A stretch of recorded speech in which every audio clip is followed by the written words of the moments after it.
Hello and welcome to Inside Politics. I'm Anastasia Larina. Tonight, we turn our attention to the escalating tensions in the Persian Gulf, where Iran's parliament has officially endorsed a proposal to close the strategic Strait of Hormuz, one of the world's most critical oil and gas shipping lanes. This dramatic move comes in response to recent U.S. airstrikes on Iranian nuclear facilities and now awaits final approval by Iran's Supreme National Security Council.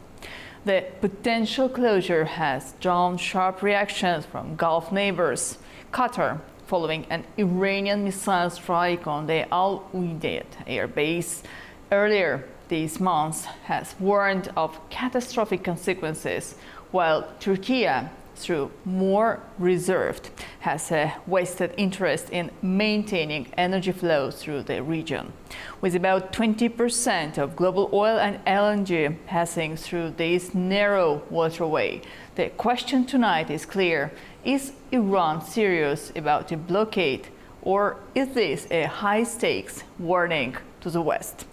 Joining me now to talk about this unfolding situation is Felipe Fernandez, political scientist from Portugal. Warm welcome to Inside Politics. Thank you very much. Thank you very much for being with us today. Let me start with a question. How credible do you assess this threat to global energy security, and what might Iran gain or lose from such a move? Yes, so first and foremost, a blockade of the Strait of Hormuz is one of the most strategically explosive scenarios in global geopolitics, and precisely given the huge flux of oil and liquid natural gas that goes through that same strait. And so, while the blockade of the Strait of Hormuz has been threatened multiple times, and particularly by Iran, it has never been fully carried out. It has never been fully carried out precisely because the risks are quite large, are quite significant. Now, I would say that, of course, Iran could be very serious, and the Iranian parliament's decision and endorsement of the blockade of the Strait of Hormuz should be taken seriously. But this could also be a demonstration of political power and political will to take on serious retaliatory measures against the U.S. Now, while it could be questioned why now, why especially after a total ceasefire was announced between both Israel and the U.S. with Iran, of course. We should wait and see what a final decision from the Supreme National Security Council could be. Of course, they could green light at least a partial or maybe at least a temporary disruption of the Strait of Hormuz. But we could also expect the possibility that the National Security Council could refuse such possibility of blocking the Strait of Hormuz, maybe as an act of good faith and presenting themselves as people who want to negotiate at the table, especially because Ayatollah Ali Khamenei has expressed that desire already. And the risks, as I said, are too high. Maybe we can address them a bit later on, and especially because Iran knows that they cannot lose any more support within the international community, risking an even more serious isolation of its regime at the time. So talking more about the isolations and sanctions, we do know that about 90% of Iran's oil is now being exported to China in accordance with the statistics allowed for 2023. So how do you think it's realistic that the Strait of Hormuz blockade when Beijing has such a strong interest in keeping that road open? Well, of course, at the time, China is a very discreet partner of Iran, but they're very influential, especially because at the moment, for instance, we know that while Russia and Vladimir Putin give some sort of support to Iran, we know there's a lot in the Russia Federation plate at the moment. so they cannot be fully concentrated at this conflict as they were, for instance, in around 2013 with the Syrian regime of Bashar al-Assad. Now we know that China has quite a lot of economic interest in the Strait of Hormuz, as you mentioned quite reasonably in your question, and we don't know exactly how realistic it could be for Iran to close the Strait of Hormuz. We know that a short-term close is feasible, both from a militarily and technically perspective, but also, truth be said, at a economical perspective. Even though, of course, that would have major implications at the oil prices, for instance. But we know that China is not a big fan of this idea of blocking the Strait of Hormuz. We know that China could use its political and diplomatical influence towards the regime of Tehran, and that's precisely China's interest. Conflicting interests with closing the Strait of Hormuz or blocking the Strait of Hormuz is precisely one of the reasons that I said previously that we could expect at the same time a refusal from the Supreme National Security Council on blocking the Strait of Hormuz. It all depends on what sort of goals the Iranian regime has with such possibility. It could be a way of escalating to de-escalate. This fits perfectly in this theory that if you want to put someone at the table, try to threaten with any sort of resources. At the moment after the ceasefire blockade of the Strait of Hormuz is an economic and financial resource as well. So yes, we could expect some different outcomes from the National Security Council of Iran, and given the interests of the Beijing in the Strait of Hormuz, I would expect that this is most likely a de-escalate to de-escalate type of action. Well, you mentioned two very important moments. The first one is that Russia is mostly involved in the war with Ukraine. That's why it cannot concentrate mostly on what's happening around Iran and its intentions to close or still keeping open the Hormuz. The second issue, China, which is interested not to see it happen, but still it cannot make a decision on behalf of Iranian government in this particular issue. But the third point, again, coming back to the sanctions, if Iran proceeds to close or partly block, as you also mentioned, the Hormuz, aren't they effectively, have to say, shooting themselves in the foot, given their own oil exports, and risking economic self-harm, as some critics suggest? I would say so, yes. Because if we take into consideration that the blockade or the possible blockade of the Strait of Hormuz could be a retaliatory measure against the U.S., it does not have a direct consequence to the American economy. It does not have a necessarily direct, at least on a short-term basis, for the American user, for the American consumer. And so while it is feasible, as I said, to have a short-term or a partial blockade of the Strait of Hormuz, it may not be expected because it does not have that sort of impact on American industry or American consumers. If we take into consideration the most affected country, if that measure happens and comes to term, then we will be talking about Iran itself and Iran exports.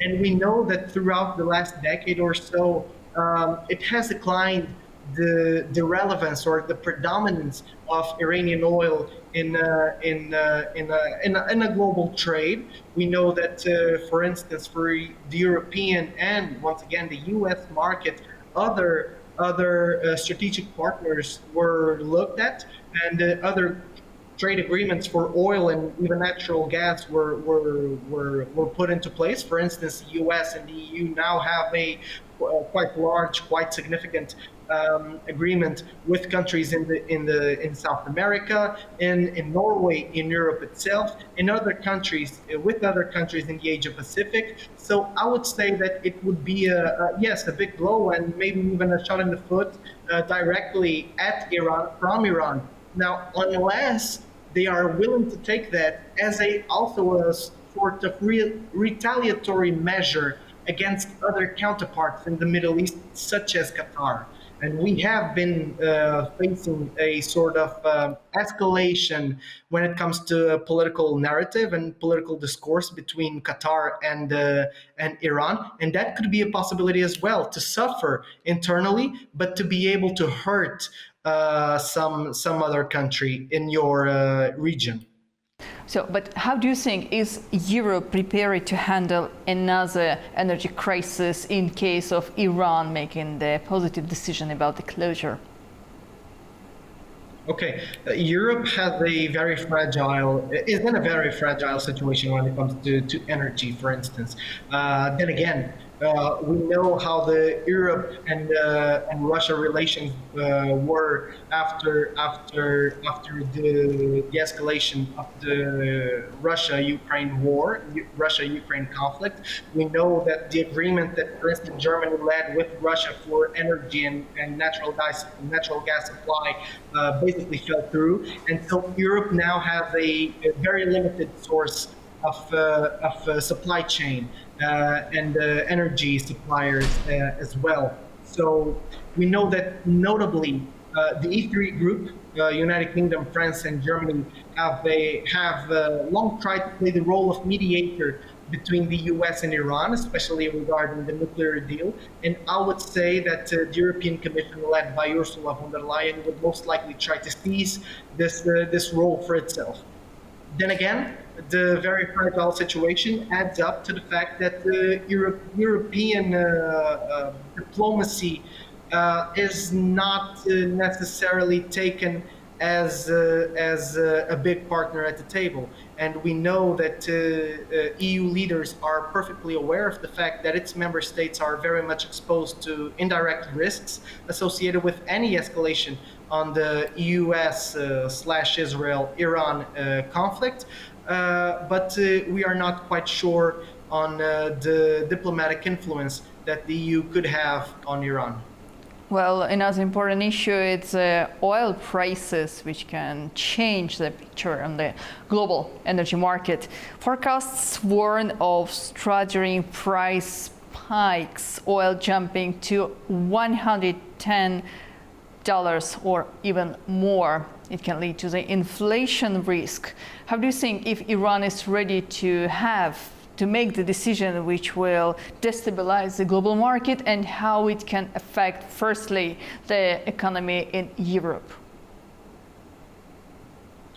Well, of course, it could play a massive role in inflation. For instance, the Europeans have already been starting to pay more for gas, and due to this oil crisis that has started and escalated, and given this conflict in the Middle East. And we know that while European NATO members and European Union member states maintain their operation in the Gulf in a matter of trying to dissuade Iran from taking this sort of measures. We know that governments in Europe will face quite a lot of pressure from the public and from their audience to avoid the escalation, especially to protect its economic stability and energy supplies. We know that, for instance, some domestic parties in Europe, all across Europe, but especially within Europe's largest and most influential countries when it comes to an economic and a political perspective, have been challenging governments to seek for new strategic alliances when it comes to to foreign policy, I mean. And so, depending on how long this conflict and how long the escalative narrative will continue, it can lead to massive blows in Europe, not only oil and energy crisis, that it's already being felt by the European consumer and by European industries, but it could also play a massive role in changing and switching public opinion against national governments if the perspective or if the understanding that national governments are not strong enough at the international stage fuel the public opinion. So this possible blockade of the Strait of Hormuz could have massive implications for European countries, not just on an economic wise, but also from a very bold and strong political perspective as well.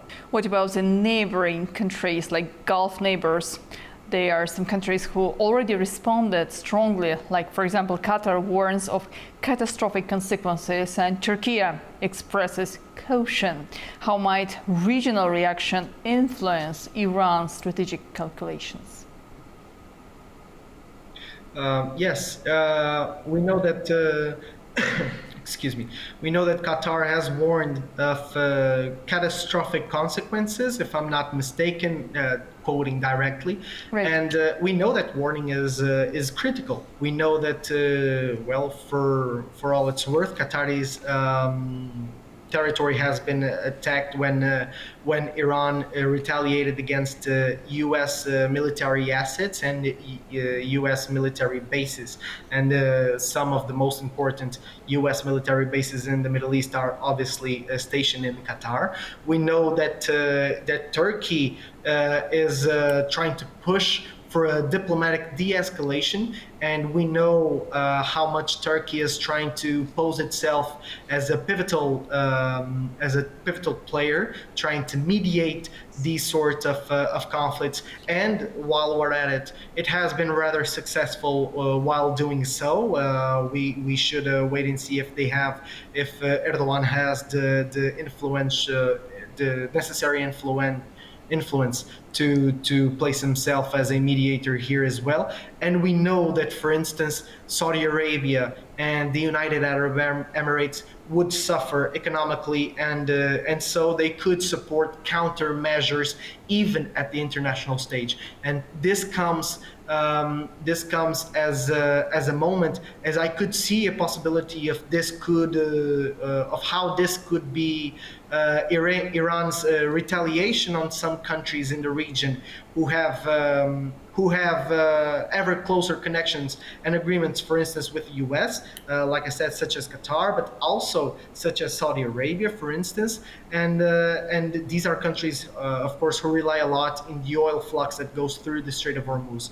And then again, we are talking about countries in the region that are being more and more involved with the international community, who are accepting the rules of UN, for instance, of different international institutions, and so they are being more and more involved and more accepted, even at the Western Hemisphere, within the Western countries.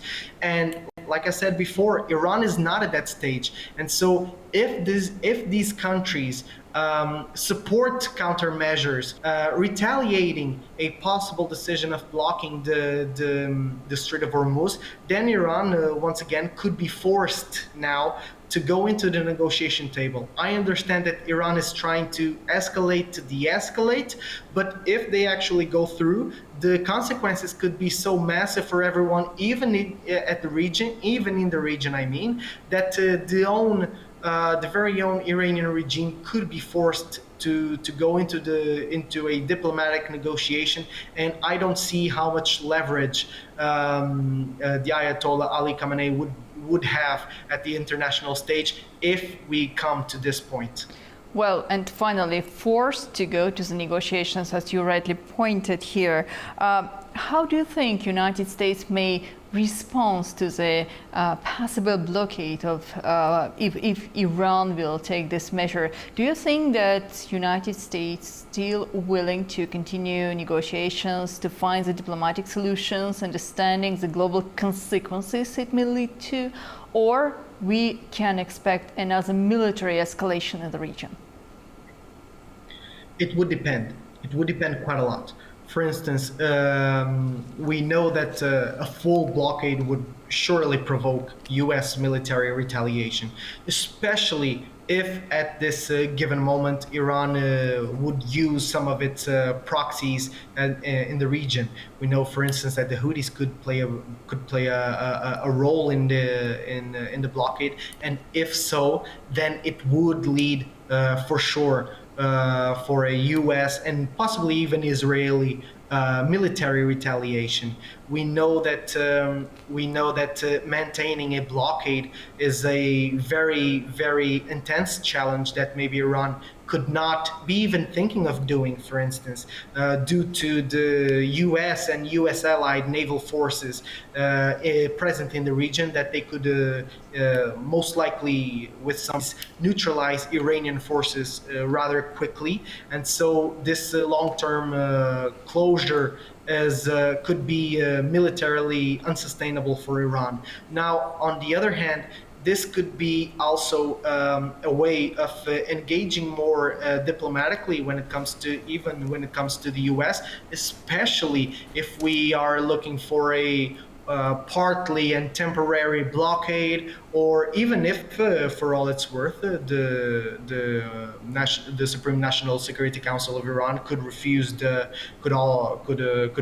this endorsement from the parliament, and so the U.S. would have more than sufficient reasons to go into the negotiation table without having military intervention, and even so, because the U.S. presented to the Western Hemisphere, if we want, their military intervention in Iran at Iranian nuclear facilities as a major success. So it would be rather difficult to easily justify another military intervention within this framework if Iran does not use any of its proxies, or if Iran does not go with a full blockade of the Strait of Hormuz.